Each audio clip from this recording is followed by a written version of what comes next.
जय हिंद विद्यार्थियों, आप सभी का स्वागत है। आज की इस क्लास में फिर से हम 10 क्वेश्चन सीरीज का बेहतरीन तरीके से आगाज कर रहे हैं और ध्यान से देखना और अच्छे लेवल तक देखना, क्योंकि इतने अच्छे क्वेश्चन हम आपको आपका लेवल बढ़ाने के लिए लेकर आते रहते हैं। तो आप हमारा समर्थन कीजिए ताकि आप जो जीके का लेवल बढ़ाना चाहते हैं उसमें हम आपका भरपूर सहयोग करेंगे।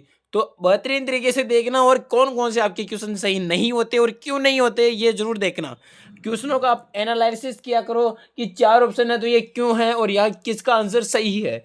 इस तरह से अगर आपने एनालिसिस करना शुरू कर दिया तो समझो कि जीके में आपका लेवल बेहतरीन तरीके से बढ़ जाएगा। तो चलो, राजस्थान का अगर आप कोई सा भी कंपटीशन एग्जाम दे रहे हो तो ये क्लास आपके लिए रामबाण साबित होगी। तो चलो, 10 क्वेश्चन सीरीज के लिए बेहतरीन तरीके से आगाज करते हैं बिना टाइम वेस्ट किए। आज का हमारा पहला क्वेश्चन आपकी स्क्रीन पर देखिए कि किस सन में अकबर ने मानसिंह को 7,000 जात व 6,000 सवार का मनसबदार प्रदान किया। यानी कहने का मतलब यह है कि जो किस सन, ऐसा कौन सा सन था जिसमें अकबर ने मानसिंह को 7,000 जात व 6,000 सवार का मनसब प्रदान किया था, वो आपको बताना है। कौन सा सन है वो? क्या वह 1599 सही है, क्या 1601 है, क्या वह 1603 है या फिर 1605 है? तो इसका सही आंसर क्या होगा आप हमें कमेंट में बताइए। इसका सही आंसर बिल्कुल अच्छे लेवल तक देखते देखते जाना है। इसका सही आंसर हमारा बिल्कुल क्या होगा? ए बिल्कुल सही है, यानी कि 1599 सही है। यानी कि 1599 में अकबर ने मानसिंह को 7,000 तो जात और 6,000 सवार का मनसबदार बनाया गया। अब देखते हैं अगले क्वेश्चन की तरफ चलते हैं। हमारा अगला क्वेश्चन देखिए बेहतरीन तरीके से। निम्नलिखित शासकों में अश्वमेध यज्ञ संपन्न करने वाला शासक कौन सा था? क्या वह सवाई जय सिंह था या फिर राव चंद्रसेन था या फिर महाराणा सांगा था या राव मालदेव था? तो ऑप्शन को अच्छी तरीके से देखते हुए इनका आंसर देना है ताकि आपको भी जो आपका लेवल है वो पता चल जाए। देखिए, ऐसा कौन सा शासक है जिसने ये अश्वमेध यज्ञ संपन्न करवाने वाला शासक बना वो? तो इसका सही आंसर बिल्कुल आप सही बता रहे हो, सवाई जयसिंह इसका बिल्कुल करेक्ट आंसर होगा। यानी कि ऑप्शन ऑप्शन ए हमारा बिल्कुल सही आंसर है। अब देखते हैं हम हमारे अगले क्वेश्चन की तरफ चलते हैं। हमारा अगला क्वेश्चन देखिए बेहतरीन तरीके से। चौप नामक आभूषण कहाँ पर पहना जाता है? यानी कि चौप नामक आभूषण शरीर के किस अंग पर पहना जाता है? क्या इसका गर्दन सही आंसर है, क्या इसका नाक सही आंसर है या फिर मस्तिष्क सही आंसर है या फिर इसका कमर सही आंसर है? तो बेहतरीन तरीके से बताना है। चौप और चूप दो चीजें हैं, दोनों में डिस्टर्ब नहीं होना, यानी कि दोनों में डिफरेंट आपको पता होना चाहिए। एक तो चूप है और एक चौप है। यहाँ पर चौप पूछ रहे हैं भाई, चौप नामक आभूषण कहाँ पहनते हैं? तो इसका बिल्कुल सही आंसर क्या होगा? नाक। यानी कि चौप कहाँ पहने जाते हैं? नाक में।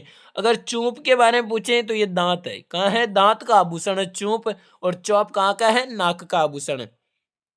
तो चलो अगले क्वेश्चन की तरफ चलते हैं। देखिए, हमारा अगला क्वेश्चन है खलकानी माता का मेला कहाँ लगता है? यानी कि जो खलकानी माता है उनका मेला कहाँ पर लगता है? क्या लूणियावास में लगता है या फिर कोलायत बीकानेर में लगता है या फिर परबतसर नागौर में लगता है या फिर करौली में लगता है?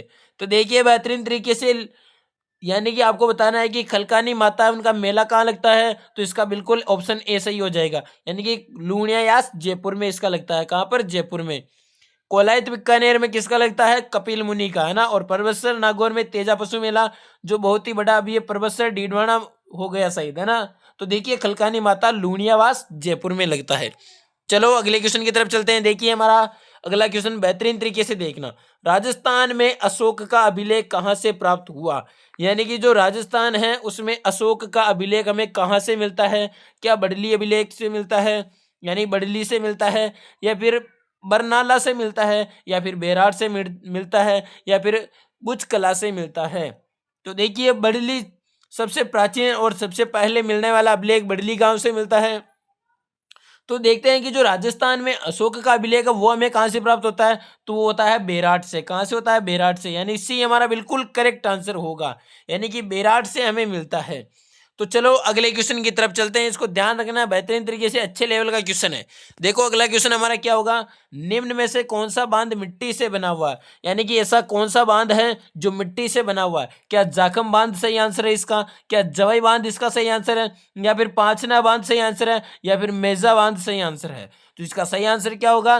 जो एकमात्र मिट्टी से निर्मित बांध है वो जाखम बांध नहीं है, जवाई बांध नहीं है, मेजा बांध नहीं है, पांचना बांध है। कौन सा?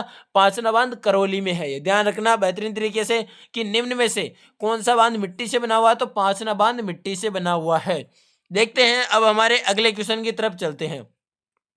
देखना बेहतरीन तरीके से, अच्छे लेवल का क्वेश्चन है, ध्यान से देखना और अच्छे से पढ़ना। अगर आपको क्वेश्चन समझ में आ गया है तो समझो कि लगभग आपको आंसर आ जाएगा कि राजस्थान में नैरो गेज की एकमात्र रेल लाइन किस जिले में स्थित है। यानी कि राजस्थान में नैरो गेज की जो एकमात्र लाइन है वो कौन से जिले में स्थित है? क्या वह जयपुर में स्थित है, या फिर अलवर में स्थित है, या धौलपुर में स्थित है, या फिर दौसा में स्थित है? तो इसका सही आंसर क्या होगा? अगर आपको आ रहा है तो आप हमें कहाँ बताएंगे? कमेंट बॉक्स में। कहाँ बताएंगे? कमेंट बॉक्स में। वरना हम इसका सही आंसर तो बताएंगे ही कि नैरो गेज की एकमात्र रेल लाइन वो कहाँ पर है। अब देखो, पिंक सिटी कौन सा शहर है? जयपुर। तो नैरो गेज लाइन एक जो एकमात्र लाइन है वो भी कहाँ पर स्थित है? जयपुर में। और जयपुर को क्या कहते हैं? Pink city. अब मेरा क्वेश्चन ध्यान से सुनना कि पिंक सिटी शब्द का प्रयोग जयपुर के लिए सर्वप्रथम किसने किया था? ये आप हमें कमेंट करके बताएंगे, जरूर बताना, ताकि आपका जो लेवल है वो हमें पता चले। तो देखिए हमारा अगला क्वेश्चन, रेल डिब्बों के निर्माण से संबंधित सिमको वैगन फैक्ट्री कहाँ स्थित है? यानी कि जो रेल डिब्बों के निर्माण से संबंधित सिमको वैगन फैक्ट्री है वो कौन से जिले में स्थित है? क्या वह भरतपुर में स्थित है, या फिर अजमेर में स्थित है, या फिर जयपुर में स्थित है, या फिर धौलपुर में स्थित है? तो कुछ नहीं, आपको ज्यादा दिमाग नहीं लगाना है और चैनल का नाम सोचना है। क्या नाम है अपनी चैनल का? अपनी ज्ञानधारा। यानी कि अपनी ज्ञानधारा में सर्वप्रथम लेटर कौन सा आ रहा है? ए आ रहा है ना, तो यहाँ पर भी ए हमारा बिल्कुल सही होगा।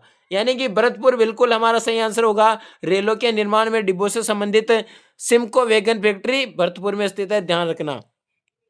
चलो अगले क्वेश्चन की तरफ चलते हैं। बेहतरीन तरीके से आज का हमारा अंतिम क्वेश्चन होगा। ये अंतिम नहीं है, शायद एक और है। कौन सा? ये भी, इसको भी देखेंगे। चलो देखते हैं कौन सा किस तरह से है। देखना, अच्छे लेवल का क्वेश्चन है, बेहतरीन तरीके से देखेंगे।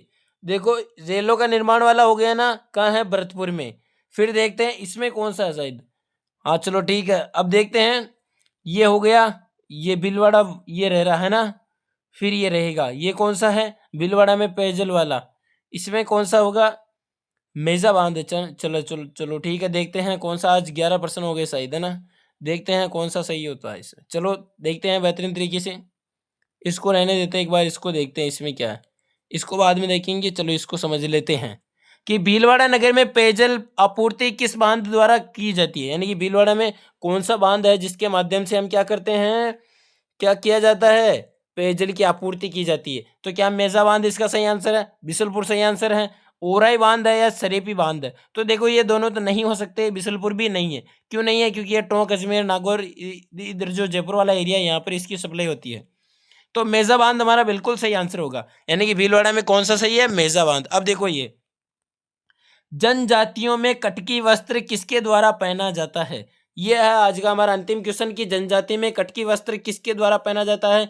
तो विवाहित स्त्रियों द्वारा पहना जाता है, या अविवाहित युवतियों द्वारा पहना जाता है, या विवाहित पुरुषों द्वारा, या अविवाहित युवकों द्वारा? तो इसका सही आंसर होगा अविवाहित युवतियों द्वारा। तो ये थे हमारे 10 क्वेश्चन। बेहतरीन तरीके से 10 क्वेश्चन सीरीज का आगाज किया और अच्छे लेवल तक आपको बताने की कोशिश की है। हाई लेवल के और नॉर्मल क्वेश्चन थे, जिन्होंने पढ़ रखा उनके लिए हाई नहीं थे, और जिन्होंने नहीं पढ़ रखा उनको लग रहा होगा कि कठिन क्वेश्चन है, लेकिन बिल्कुल नहीं है। 10 क्वेश्चन सीरीज में रोज जुड़िए ताकि आपको जो जीके लेवल है वो पता चल जाएगा, और हाई लेवल जो भी क्वेश्चन होगा वो आपको 100% बेहतरीन तरीके से लगने लग जाएगा। आप सोचोगे कि ये तो बहुत ही ईजी क्वेश्चन है। तो इसके लिए आपको क्या करना होगा, हमारे साथ जुड़िए, चैनल को सब्सक्राइब।